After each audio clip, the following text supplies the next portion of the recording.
भारत हादरारि मोसानाय बादायलायनाय बड'लेण्ड डेन्स मास्टार सिजन 1 नि ट्रायल फोसावनाय हाबाफारि खालार 19 सेप्तेम्बर 2020 फुंबिलि 10 रिंगानिफ्राय थावनि बड'लेण्ड इंखं टेलिभिजन हल बिजनी आसाम नायग्रामोननि मुं थिसननाय जागासिनो ट्रायलनिफ्राय फाइनालसिम बांसिन नायग्राया मोनगोन 50,000 रां बान्था साफ्रोम नायग्रामोननो बोथिसे जानाय होगोन नखरैनो नायग्रामोननि थाखाय मोनथाम मासि होनाय जागोन हारसिं नायग्राया मोनगोन मोनसे मासि नखरैनो नायग्रानि खेन्दा 2,500 रां हारसिं नायग्रानि खेन्दा 1,000 रां खालामदो अनलाइन बुकिं www.bodolandinkhongtelevision.com जानबुं नाम्बार 70022547229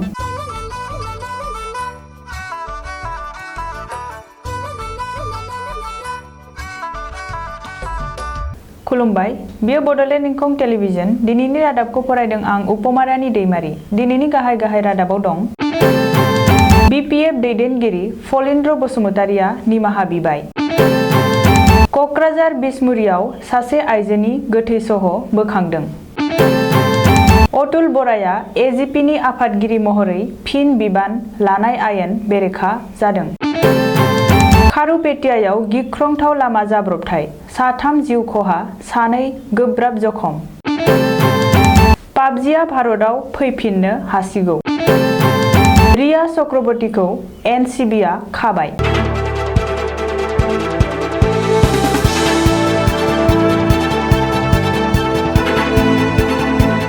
दानिया आबुं रादाब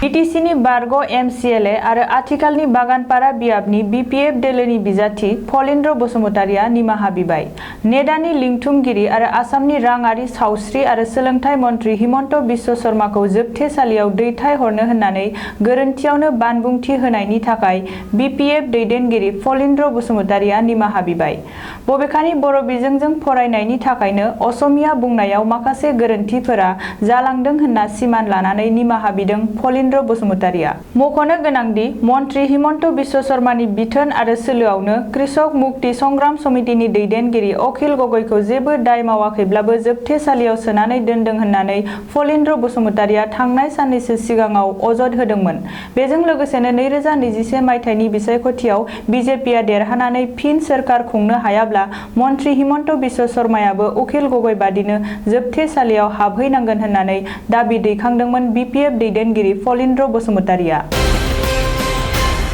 कक्राझार जिल्लानि बिसमुरियायाव दिनै फुंबिलियाव सासे आइजोनि गोथै सह बोखांनो हादों बिसमुरि आउटपस्टनि बेन्दोंआव थानाय राय जाम्फैयाव आइजोनि सहखौ बोखांनो हादों जाथायनि बागै फोथायथाव सुलुङाव मिथिनो मोननाय बादिब्ला गामिनि सुबुंफोरा दिनै फुङाव मोसौ खानो थांनाय समाव जाम्फैयाव गोग्लैनानै थानाय आइजोनि सहखौ नुसनहोयो आरो जाथायनि बागै बिसमुरि आउटपस्टआव खौरां हरो राय जाम्फैनिफ्राय बोखांनो हानाय आइजोनि सहखौ सेरफांगुरि कालचार बिफाननि सासे मावफारिया आरो रुंसारि मन्थ्रि नार्जारिनि बिसि प्रमिला नार्जारि होननानै सिनायथिनो हादों सुलुं बादियै प्रमिला नार्जारिखौ थांनाय हराव दुथांफोरा खुख्रिजों दानख्लाब सुख्लाब बुथारनानै राय जाम्फैयाव गारनानै दोनलांदों बुथारनायाव दुथांफोरा हाथियार महरै बाहायनाय खुख्रिखौबो आइजोनि गोथै सहनि साखाथिनिफ्रायनो पुलिसआ बोखांनो हादों बे जाथायनि खौरां मोननायनि उनावनो मन्थ्रि प्रमिला रानी ब्रह्मआ जाथायसालियाव थांनानै खौरां लाहैदों होननानैबो मिथिनो हादों बबेखानि उननि समाव पुलिसआ आइजोनि गोथै सहखौ बोखांना लाबोनानै पस्टमर्टेमनि थाखाय दैथायहरो आरो बे जाथायनि सायाव नायबिजिरनो जागायो नाथाय बे जाथायजों लोब्बा थानाय सासेबो दायनिगिरिखौ दासिमबो पुलिसआ हमनो हायाखै आसामनि आबाद बिफाननि मन्थ्रि आरो असम गण परिषदनि आफादगिरि अतुल बराया दोलोनि आफादगिरि महरै फिन मासि लानाया आयेन बेरेखा जादों होननानै फोसावदों कामरुप जिल्ला देवानि आदालतआ मख'नो गोनांदि अतुल बराखौ दोलोनि आफादगिरि महरै फिन सायख'नाय एजिपिनि साधारन परिषदनि जथुमा आयेन बेरेखा होननानै बे जथुमाखौ दोनथ'नो थाखाय कामरुप जिल्ला आदालतआ बिथोन होदोंमोन नाथाय एजिपिनि दैदेनगिरिफोरा आदालतनि बे बिथोनखौ नेवसिनानै एजिपिनि साधारन परिषद परिषदनि जथुमखौ खुंनानै अतुल बराखौ दोलोनि आफादगिरि महरै सायख'फिननाय जादोंमोन। ओरैहाय एजिपिनि बे हाबा मावनाया आयेन बेरेखा जादों होननानै अतुल बरा आरो केशव महन्तनो कामरुप जिल्ला बिजिरसालिनिफ्राय मंगलबार खालि नटिस दैथायहरनाय जायो होननानै सुलुङाव मिथिनो मोन्दों। रिपर्टनि बायदिब्ला एजिपिनि साधारन परिषदनि जथुमखौ रायजोनि गुबुन गुबुन जिल्ला आफादखौ लानानै खुंनाय जायाखैमोन। बेनिखायनो गुवाहाटी नोगोरमानि एजिपिनि दैदेनगिरिफोरा बिजिरसालिनि खाथियाव साफिहैदोंमोन।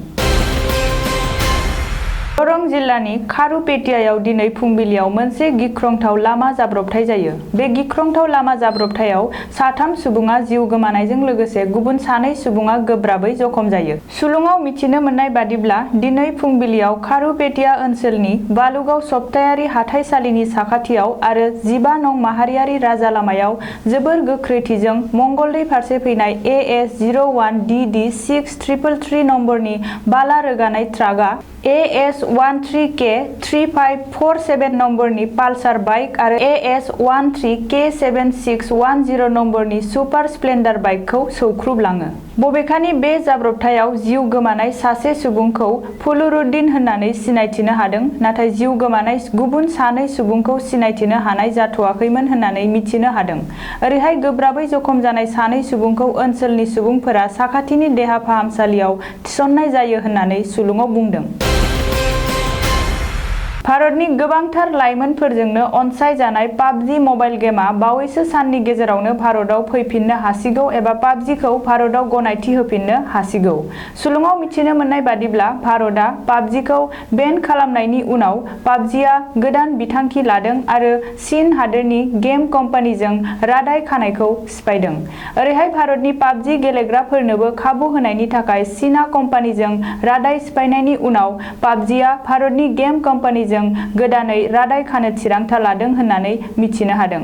बबेखानि पाबजिआ भारतनि कम्पानिजों रादाय खायोब्ला भारतआ पाबजिखौ बेन खालामनानै दोननायखौ बोखांना लाफिननो हागौ होननानै गोबाङानो आसा फारिदों। मख'नो गोनांदि भारत आरो चीन हादरनि गेजेराव सिमनायारि गुलाय-गुजाय आरो दाङाबाजिखौ बिथा खालामनानै आरो हादोरनि रैखाथिखौ नायनानै पाबजिजों लोगोसे 100 निबो बांसिन चाइनिज गेमफोरखौ बेन खालामनाय जादों। बलिउड एक्टर सुशांत सिंह राजपुतनि थैनाय आरो ड्राग्स बिजनेसनि लोब्बायाव एनसिबिआ रिया चक्रवर्तीखौ दिनै खाबाय। रिया चक्रवर्तीया दिनैनिफ्राय 14 सान 22 सेप्तेम्बरसिम जेलाव थानांगोन। बे लोब्बाखौ लानानै एनसिबिआ रिया, सौबिक चक्रवर्ती, दीपेश चाबक आरो सेमुएल मिरांडा मोननि स्टेटमेन्ट लायो। बे स्टेटमेन्टआव बिसोर साब्रैबो सुशांत सिंह राजपुतआबो ड्राग्स बिजनेसाव गावसोरजों लोब्बा दंमोन होनना बुंदों। एनसिबिनि बादिब्ला सौबिक चक्रवर्तीया ड्राग्स बायनो थाखाय ड्राग्स फानग्राफोरखौ सामलायोमोन। सौबिकआ बुंनाय बादिब्ला बिनि दारैनो ड्राग्स साप्लाय जायोमोन आरो बेखौ सुशांत सिंह राजपुतआ बाहायोमोन। सुलुङाव मिथिनाय बादिब्ला सुशांतनो रियाया ड्राग्स होयोमोन आरो बेनि पेमेन्टखौ सानैबो खालामोमोन। दानिया बोथोरनि खौरां। गाबोन बृहस्पतिबार खालिनि बड'लेण्डनि बोथोर। भारतनि बोथोर बिगियानख'नि सुलुं बादियै गाबोन बृहस्पतिबार 10 सेप्तेम्बर खालि बड'लेण्ड हालामनि अख्राङाव दोमैलुनायजों लोगोसे अखा हानो हागौ। बड'लेण्डनि आवथायाव थानाय मोनब्रै जिल्लानि बोथोरनि गाबोननि सुलुंफोरखौ फारियै खिन्थालांनो लानाय जाबाय। क'क्राझार जिल्ला। गाबोन क'क्राझार जिल्लायाव बोथोरा 31 डिग्री सेल्सियास जागोन। फुंबिलि समाव अखा दोमैनाय आरो अखा हानाय लोगोसे सान्दुंबो दुंनो हागौ। सानजौफु समावबो अखा दोमैनाय, अखा हानाय आरो लोगोसे सान्दुंबो दुंनायनि इसारा दं। हरनि समाव अखा दोमैनायजों लोगोसे अखा हानायनिबो इसारा दं। चिरां जिल्ला। गाबोन चिरां जिल्लायाव बोथोरा 31 डिग्री सेल्सियास जागोन। फुंबिलि समाव अखा दोमैनाय, अखा हानाय आरो लोगोसे सान्दुंबो दुंनो हागौ। सानजौफु समाव अखा दोमैनाय, अखा हानाय लोगोसे सान्दुं दुंनायनिबो इसारा दं। थिग बेबादिनो हरनि समावबो अखा दोमैनायजों लोगोसे एसे बिबांनि अखा हानो हागौ। बाक्सा जिल्ला। गाबोन बाक्सा जिल्लायाव बोथोरा 33 डिग्री सेल्सियास जागोन। फुंबिलि समाव अखा दोमैनाय, अखा हानाय आरो लोगोसे सान्दुं दुंनायनिबो इसारा दं। सानजौफु समावबो अखा दोमैनाय, अखा हानाय आरो लोगोसे सान्दुंबो दुंनो हागौ। थिग बेबादिनो हरनि समावबो अखा दोमैनायजों लोगोसे एसे बिबांनि अखा हानायनिबो जाथावना। उदालगुरि जिल्ला गाबोन उदालगुरि जिल्लायाव बोथोरा 31 डिग्री सेलसियास जागोन। फुंबिलि समाव अखा दोमैनाय, अखा हानाय आरो एसे सान्दुं दुंनायनिबो इसारा दं। सानजौफु समावबो अखा दोमैनाय, अखा हानाय आरो लोगोसे सान्दुंबो दुंनो हागौ। थिग बेबादिनो हरनि समावबो अखा दोमैनायजों लोगोसे एसे बिबांनि अखा हानोबो हागौ। दिनैनि रादाबा एसेनोसै, गोजोन्थों।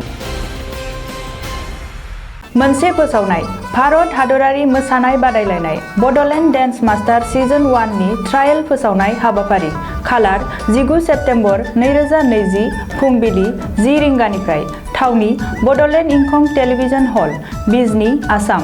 नायग्रामोननि मुं थिसननाय जागासिनो।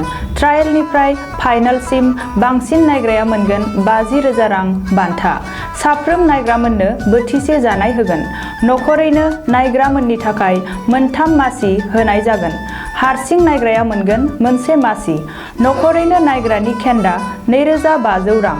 हारसिं नायग्रानि खेन्दा 1,000 रां। खालामदो अनलाइन बुकिं www.bodolandinkhongtelevision.com जानबुं नाम्बार 7002254729।